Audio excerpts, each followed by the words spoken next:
Halo Sobat Bawaslu, kembali lagi bersama saya Nisi di podcast Bawaslu Kota Samarinda.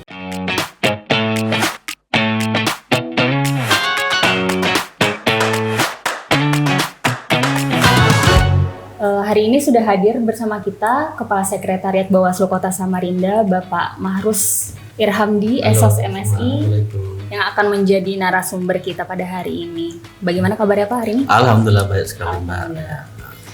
Nah Sobat Bawaslu, biasanya nih kalau berbicara tentang Bawaslu kita lebih familiar tentang pengawasan, tentang penanganan pelanggaran dan sebagainya. Nah hari ini kita akan membahas lebih dari sisi kesekretariatannya nih bersama Pak Mahrus ya Pak.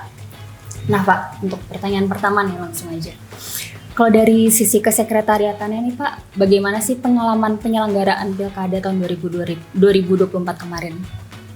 Ya, Alhamdulillah kalau kita bicara Pilkada ya.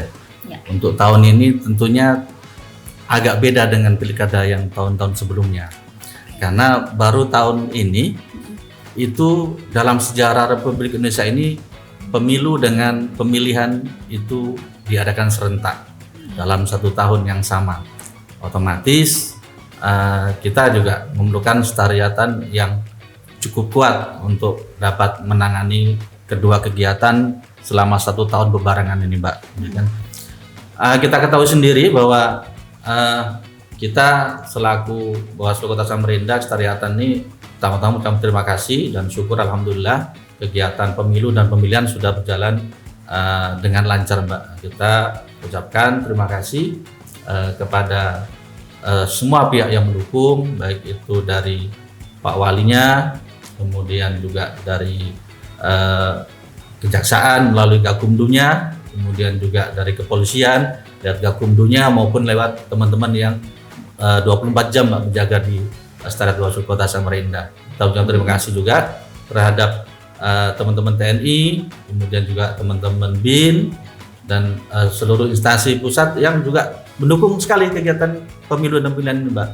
Nah, kita juga berterima kasih kepada seluruh jajaran Pemkot mulai dari Pak Wali, Pak Andi Harun maupun Kesbangpol yang sangat membantu kita, Pak Wasis dan Bu Mumun terutama ya yang sangat membantu mensupport kita.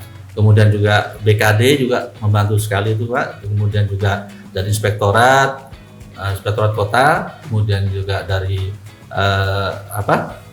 Tapem, Tata Pemerintahan, dan juga dari Satpol PP, Dinas Perhubungan, Capil, bahkan sampai camat, lurah, bahkan sampai kita RT, kami ucapkan terima kasih untuk kegiatan pemilu dan pemilihan kali ini yang terselenggara dengan cukup baik. Namun kita juga mengakui bahwa pemilu kemarin itu kita juga ada duka lah ya kan. Nah, ini menjadi sejarah juga bagi kita. Ada yang sempat luka ya kan, itu dari Sungai Siring itu atas nama Pak Supriyadi itu beliau mengalami luka-luka Mbak. Kemudian ada juga yang meninggal yaitu dari Kepulauan Tenun, Bengawan Seberang yaitu atas nama Bapak Sayyid Agus Salim Barokoh, dan juga Panwas Kecamatan Ulu Pak Tobias Kemitalar. Nah, oleh karena itu dalam kesempatan ini kami juga mohon kita menundukkan kepala, kita berdoa sudah agama dan dari kita masing-masing, semoga yang wafat dalam pemilu atau pemilihan dapat tempat yang terbaik di sisinya. Mungkin kita menundukkan kepala sedikit Mbak ya untuk kepada beliau mengenai jasa beliau. Mungkin kita berdoa, mohon doanya semuanya. Mari berdoa sama-sama.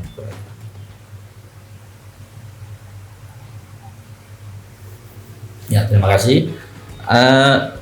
Jadi kembali lagi ke sekretariatan Mbak ya. Jadi kita sekretariatan Mbak, kita sangat terbantu sekali dengan teman-teman sekretariatan yang ada. Bahkan kita kemarin alhamdulillah dapat bantuan juga 2 staf dari Kesbang yang memverifikasi untuk kegiatan-kegiatan pilkada kita gitu kan. Nah, kita memang dalam aturan diperbolehkan untuk minta, cuma karena memang terbatasnya personel dari Pemkot terutama Kesbang yang paham masalah keuangan, jadi kita kemarin diminta mengajukan 5 dan alhamdulillah disetujui 2 Mbak. Jadi beliau membantu kita dari awal sampai akhir kemarin untuk proses verifikasi kegiatan-kegiatan yang terkait dengan hibah. Nah itu. Nah kemudian kita juga mengucapkan terima kasih sekali kepada semua pihak yang tidak bisa kita sebutkan satu persatu, dan kita juga sangat beruntung karena kemarin yang meninggal itu Mbak itu bisa masuk ke JKK atau jaminan kecelakaan kerja. Nah itu memang sudah diatur untuk jaminannya itu melalui Impres nomor 22 Mbak tahun 2021 tentang optimalisasi pelaksanaan program jaminan sosial. Nah kemudian juga surat dari Mendagri nomor 400.05 7/4295 tanggal 3 September 2004 tentang perlindungan jaminan sosial. Nah kemudian juga kita ada juga surat Menteri Keuangan nomor 715 Mbak S/715 MK.02/2002 tentang tahapan pemilihan yang mengatur tentang honor maupun santunan bagi yang meninggal, dan ini sangat membantu sekali sehingga yang bersangkutan dapat kita berikan uang duka melalui jalur BPJS Ketenagakerjaan. Seperti itu. Jadi yang bersangkutan sudah mendapatkan haknya. Alhamdulillah ya, kita sangat bersyukur sekali. Artinya support dari tingkat pusat sampai ke daerah itu sangat membantu sekali dalam pelaksanaan kemarin Mbak gitu. Kemudian juga kita dalam pemilu dan pemilihan kemarin itu juga sangat terbantu sekali dengan teman-teman yang mungkin pemilu yang dulu atau pemilihan yang dulu itu pegawai kita tidak terlalu banyak Pak. Nah kemarin ada bantuan teman-teman PNS dari pusat itu kan ada 4 orang, termasuk mungkin akan Mbak Nisi ya. Ini sangat membantu sekali Mbak. Alhamdulillah sih kita sangat terbantu sekali karena memang Samarinda ini dulunya non satker kemudian menjadi satker Mbak. Jadi memang segala urusan itu harus mandiri kita, termasuk ke KPN segala macam. Nah ini sangat terbantu sekali dengan teman-teman PNS yang bisa mensupport kegiatan-kegiatan tersebut. Ya, itu kita sangat bersyukur support dari Bawaslu RI yang mengirimkan personilnya untuk membantu kita selaku satker. Dan perlu diingat Samarinda, alhamdulillah hanya satu satker dalam pemilihan kemarin yang sudah satker penuh gitu kan. Sedangkan 9 kabupaten yang lain belum. Nah kita doakan segera menyusul lah. Sehingga kita sangat selaku Pelestariat sangat terbantu sekali dengan kita menjadi satker, kemudian dapat bantuan daripada pegawai dari pusat tersebut itu Mbak. Kemudian kita juga dalam pemilihan kemarin juga ada perubahan aturan Mbak. Perubahan aturan dari 367 atau kemudian Bawaslu 367 ke 272. Nah di sini ini juga sangat membantu sekali karena memang di 272 ini Mbak itu lebih fleksibel gitu kan.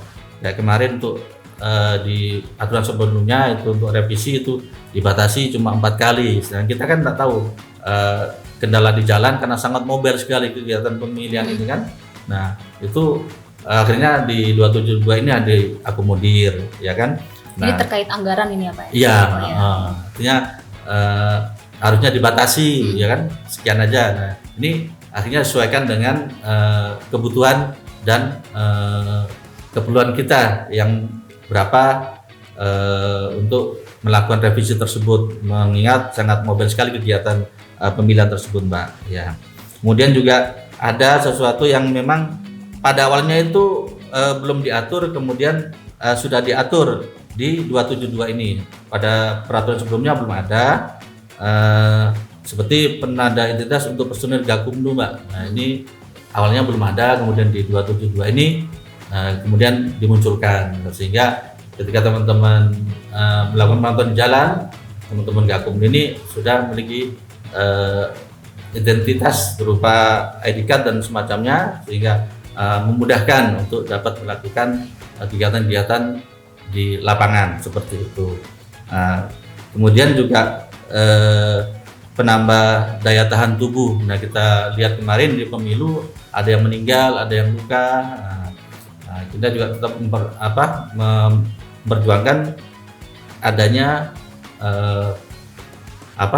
untuk suplemen daya tahan tubuh tersebut, karena memang kita ketika pemilihan pemilu itu kegiatan sangat padat sekali, Mbak. Bahkan teman-teman itu sampai terus terang sampai ada yang tidur setariat gitu, sampai tidur setariat sampai mereka. Jadi memang perlu suplemen itu untuk mendukung supaya tidak drop dan tidak terulang lagi ada yang meninggal dan semacamnya. Alhamdulillah dalam pemilihan kemarin tidak ada yang meninggal ataupun luka-luka gitu, Mbak. Kan kita sama-sama tahu nih Pak, Sekretariat Bawaslu ini sebenarnya supporting factor gitu kan dalam melakukan pengawasan di pilkada kemarin. Nah, mungkin kita akan bahas dari segi keterbukaan anggaran nih Pak. Kan tadi Pak Kasep juga sudah menyinggungkan sebelumnya. Nah, berapa sih Pak jumlah anggaran yang diterima dan dikelola oleh Bawaslu Kota Samarinda di pilkada 2024? Ya, jadi ini yang cukup menarik ya masalah anggaran ini, karena kita alhamdulillah ya, artinya kita ada sekarang ini kan bukan istilah orang Jawa itu ujuk-ujuk ada gitu kan, artinya ada proses. Jadi artinya dari kepemimpinan Pak Muin, kemudian para komisioner yang ada sekarang, ini juga melibatkan juga komisioner yang dulu, artinya hubungan kita baik dengan Pemkot terjalin dengan cukup baik. Bahkan kepala staf yang dulu Pak Dhani juga membantu kita juga. Kemudian teman-teman di Pemkot juga sangat membantu kita sekali. Bahkan kalau daerah-daerah lain, Mbak, di luar Kaltim umumnya itu untuk mendapatkan dana hibah itu agak kesusahan gitu. Nah, kita di Kaltim alhamdulillah berkat kita koordinasi oleh pimpinan kita dengan baik, kemudian juga hubungan kita dengan Pemda juga baik, kemudian kita juga bisa menjelaskan kebutuhan kita dengan baik. Alhamdulillah, Pak, kita awalnya itu malah seluruh anggaran kita kira kan tidak ada kegiatan kosring atau apa itu kan, jadi kita usulkan itu antara 25 sampai 26 miliar gitu kan. Nah, itu disetujui oleh Pemkot. Nah, biasanya kalau ada kegiatan itu kan anggaran berkurang, nambah itu ya. Biasanya dikasih itu minta lagi gitu kan. Kita malah enggak. Kita waktu itu malah minta dikurangi. Kenapa dikurangi gitu kan? Karena waktu itu kita koordinasi dengan provinsi. Sekalinya ada kegiatan cost sharing. Cost sharing itu pembiayaan bersama kita dengan provinsi, ya kan? Jadi itu mengurangi daripada hibah dari Pemkot yang ada gitu. Jadi dari 25-26 kita ajukan itu, kita minta ke Pemkot untuk direvisi, dikurangi jadi sekitar 17 miliar, Mbak, gitu. Jadi yang diterima 17 miliar ya, Pak ya? 17 miliar. Jadi berkurang daripada awal itu karena memang ada kegiatan cost sharing yang mana ini adalah bentuk daripada pendanaan bersama dari provinsi dengan kita. Kebetulan Pilgub dan Pilwalinya sama-sama gitu. Jadi kita dibantu juga dengan provinsi tersebut, Mbak. Nah, jadi ada 3 kegiatan, cost sharing, kemudian ada pendanaan bersama, kemudian ada yang kota. Jadi cost sharing ini kegiatan itu dilakukan oleh provinsi. Nah, kemudian pendanaan bersama ini kita dengan provinsi sama-sama. Kemudian ada juga yang khusus kota. Nah, seperti itu. Nah, ini sangat membantu sekali karena memang selain kita juga bisa menghemat anggaran, kita juga artinya bisa bersinergi dengan provinsi. Artinya kegiatan kita itu secara umum itu dapat terukur karena kita dengan kompetensi kota yang lain itu juga memiliki anggaran cost sharing dengan provinsi. Jadi kita bisa membandingkan anggaran kita dengan kota yang lain, kita juga bisa mengetahui berapa anggaran di kota yang lain, sehingga kita bisa mengukur berapa keperluan pendanaan kita. Walaupun kita sudah ada SBM, tapi paling tidak kita juga karena itu ada batas maksimal, kita kalau bisa kita seminimal mungkin, seefektif dan efisien mungkin untuk penggunaan anggaran itu supaya bisa berhemat tapi tetap tepat pada sasaran seperti itu, Mbak. Nah, tadi kan Pak, anggaran yang diakses ini lebih rendah nih daripada yang diajukan. Iya. Itu ada tantangan nggak Pak dalam mengalokasikan anggaran tersebut? Alhamdulillah kita dalam penikmatan anggaran tersebut, karena itu memang bentuk pendanaan cost sharing dan juga memang hasil review kita dengan Inspektorat RI, ini sudah diukur sama Inspektorat dan Bagian Keuangan RI tentang kebutuhan kita secara umum seperti itu, Mbak. Selain ada SBM dari Menteri Keuangan, kita juga dalam perencanaan itu direview oleh Inspektorat yang sangat membantu sekali juga dengan pihak keuangan dari Bawaslu RI, sehingga kegiatan kita tuh sudah sangat terukur gitu, Mbak. Bahkan di 272 ini untuk misalnya kegiatan yang bisa kita lakukan dalam satu tahapan, misalnya untuk kegiatan pembentukan tim, ya kan, itu juga sudah sangat terukur sekali tuh timnya, itu misalnya maksimal 5 tim dalam satu kegiatan itu. Kemudian dalam tim itu siapa menjadi ketua, siapa jadi sekretaris, siapa jadi penasehat, anggota, itu sudah tersusun. Misalnya untuk anggota misalnya dari dinas capil gitu kan, atau misalnya untuk dari anggota dari misalnya dinas perhubungan gitu. Nah, itu sudah tertata di situ di 272 ini. Bahkan anggotanya juga dibatasi, misalnya dari ekstern itu masing-masing instansi itu 2 orang maksimal. Kemudian yang intern dari kita itu masing-masing maksimal 10 orang. Nah, ini sudah sangat gamblang dan jelas di 272 ini. Kemudian anggarannya juga sudah baik secara aturan maupun secara sudah direview oleh Inspektorat RI dan juga Bagian Keuangan, sehingga sangat memudahkan kita untuk dalam pelaksanaan kegiatan itu. Jadi kita sangat berterima kasih kepada tim Inspektorat dan juga Keuangan RI dan juga Menteri Keuangan yang sudah menyusun itu. Nah, ini sangat membantu sekali dalam pelaksanaan sehingga mengurangi daripada resiko atau kendala-kendala yang mungkin terjadi di lapangan seperti itu, Mbak. Jadi intinya dari anggaran tadi udah mumpuni lah ya Pak untuk alhamdulillah melaksanakan pengawasan. Nah, atau justru ada sisa anggaran juga nih Pak dari yang tadi? Ya, memang sisa ada. Cuma kadang-kadang tadi yang pertanyaan menarik juga, ada masalah yang berarti kalau kalau misalnya kita dengan Pemda itu nanti independennya kayak apa gitu kan? Karena anggaran kan dari Pemda gitu kan. Kadang ada warga kayak gitu juga, Mbak. Ya. Jadi kalau kita hubungan tidak baik dengan Pemda, berarti tidak dibiayai dong.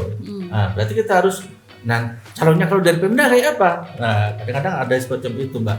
Nah, jangan khawatir, artinya kita punya Undang-Undang Nomor 1 Tahun 2015 tentang penetapan Perpu 1 Tahun 2014 tentang pemilihan gubernur, wakil gubernur, bupati, wakil bupati, wali kota dan wakil wali kota, Mbak.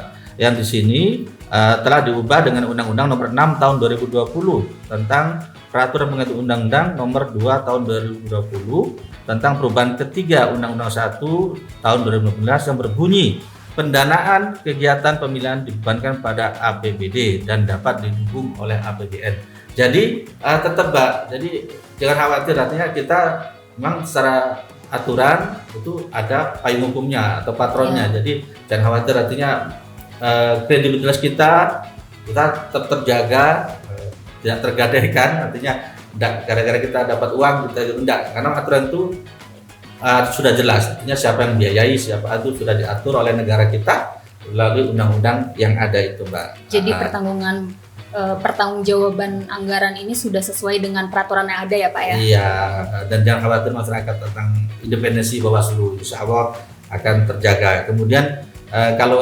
NPHD-nya itu kita memang 2 kali pencairan, Mbak. Yang pertama itu 2023 itu sebesar 40%, Mbak, sesuai dengan NPHD kita, atau sebesar 7.047.272.800 rupiah.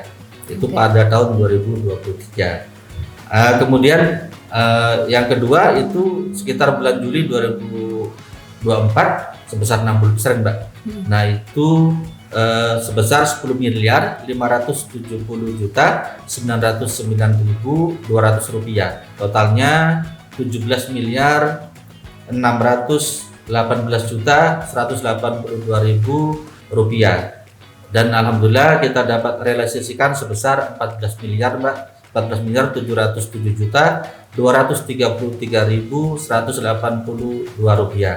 Atau masih ada sisa yang kita kembalikan ke Pemkot sebesar 2.910.748.808 rupiah. Dan sudah kita ke setor melalui kas daerah Mbak, itu pada tanggal 16 bulan 4 tahun ini atau tahun 2025 gitu Mbak. Dan untuk yang dana cost sharing yang kita terima dari provinsi itu kita mendapat 5.269.999 rupiah dan sudah kita realisasikan sebesar 5.085.562.328 rupiah dan sudah kita buatkan DRPP atau daftar rincian permintaan pembayaran atau insya Allah sudah dibilang clear lah gitu, insya Allah gitu. Oke, jadi pada intinya pengelolaan dan pertanggungjawaban anggaran di Bawaslu Kota Samarinda sudah sesuai dengan peraturan yang ada ya Pak ya, sudah bisa dipertanggungjawabkan. Artinya kita sukses pemilu, sukses juga anggaran dan kita juga bisa melahirkan pemimpin sesuai dengan harapan masyarakat seperti itu Mbak. Oke, mungkin bergeser dikit nih Pak, selain anggaran tadi, ada nggak tantangan lain nih dalam hal sekretariatan Bawaslu Pak?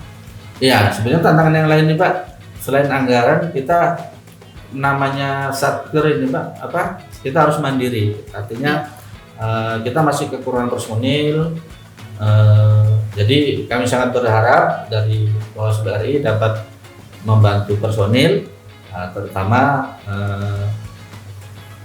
yang menyangkut masalah keuangan, menyangkut masalah barang, ya kan, sehingga bisa didapatkan teman-teman ASN yang menguasai keuangan dan juga barang tersebut, karena memang masih kurang. Kita terus terang untuk barang ini masih ikut ke provinsi gitu kan. Nah, kemudian kita juga sangat berharap nanti kedepannya kita selaku satker itu bisa mandiri, artinya semuanya kita kelola sendiri, kita tidak merepotkan pihak lain seperti itu, sehingga sekretariatan ini bisa berjalan sesuai dengan sesuai dengan ketentuan dan bisa memenuhi harapan dari masyarakat semuanya seperti itu. Oke, yang terakhir nih Pak, untuk kata penutup dan harapan secara umum untuk Bawaslu Kota Samarinda ke depannya, silakan. Ya, Bawaslu Kota Samarinda sangat berharap dukungan dari semua lapisan masyarakat agar dapat membantu mengawasi para pemilih maupun dalam kegiatan pemilu maupun pemilihan, karena partisipasi masyarakat ini sangat besar sekali pengaruhnya terhadap kesuksesan penyelenggaraan pemilu maupun pemilihan. Tanpa partisipasi masyarakat maka sangat susah sekali kita melaksanakan kegiatan pemilu dan pemilihan secara baik. Oleh karena itu kami sangat berharap dukungan dan support dari seluruh lapisan masyarakat, tokoh masyarakat, tokoh agama, LSM dan semuanya, seluruh lapisan masyarakat untuk dapat mendukung kegiatan pemilu dan pemilihan yang akan datang. Dan kami mengucapkan terima kasih yang telah mendukung, yang telah kita laksanakan sebelumnya. Semoga apa yang dilakukan itu menjadi amal ibadah untuk kita semua seperti itu, Pak. Baik, terima kasih kepada Pak Mahrus yang sudah menyempatkan waktunya untuk sharing dengan kita pada hari ini. Dan terima kasih juga kepada Sobat Bawaslu yang sudah menyaksikan podcast Bawaslu Kota Samarinda. Dan sampai jumpa di episode-episode podcast berikutnya.